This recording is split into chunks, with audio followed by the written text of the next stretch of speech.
સરકારે જીઆઈડીસી તો બનાવી પણ ઉદ્યોગો દેખાતા નથી।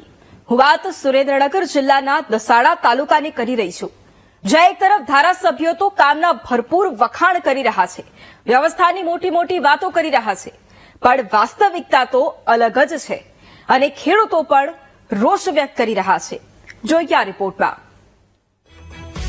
સુરેન્દ્રનગર જિલ્લાના દસાડા તાલુકાના વણોદ ગામ નજીક સરકારે જીઆઈડીસી તો મંજૂર કરી, પરંતુ 7 વર્ષ વીત્યા પછી પણ આ જીઆઈડીસીમાં એક પણ ઉદ્યોગ નથી આવ્યો।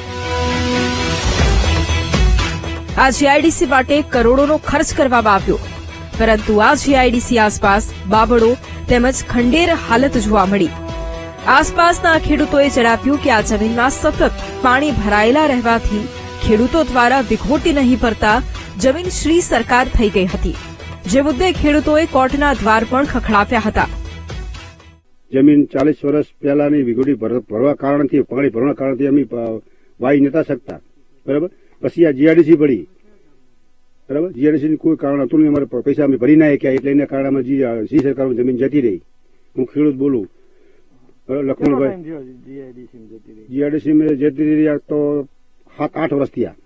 શું ફાયદો થયો જીઆઈડીસી? જીઆઈડીસી કોઈ ફાયદો ના થયો, પણ તો અમારે તો લોચો પડે, અમારે ગરીબ માણસોનું શું અમારું એમ। તો આ તરફ દસાડાના ધારાસભ્ય પીકે પરમારે જણાવ્યું કે જીઆઈડીસીમાં તમામ વ્યવસ્થા ઉભી કરવામાં આવી છે। પાટડી વિસ્તારમાં જ જમીનોના ભાવ પણ ઉચકાયા હોવાનું જણાવ્યું। તેમણે કહ્યું કે ઉદ્યોગોમાં પ્લોટ ફાળવણી કરવાની પ્રક્રિયા પણ ટૂંક સમયમાં પૂર્ણ થશે। તેમણે જણાવ્યું કે કોર્ટે સ્ટે આપ્યો હતો, જેથી વિલંબ થઈ રહ્યો હતો, પરંતુ આ બાબતે સરકાર પણ ચિંતિત હોવાથી જલ્દી જ ઉદ્યોગો શરૂ થશે।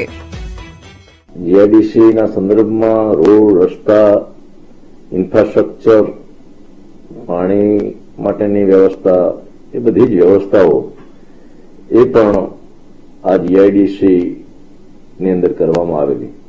આ જીઆઈડીસી આવવાના કારણે મારા પાટડી વિસ્તારમાં, ખાસ કરીને આ વણોદ પટ્ટામાં જમીનોના ભાવો પણ ઉચકાયા,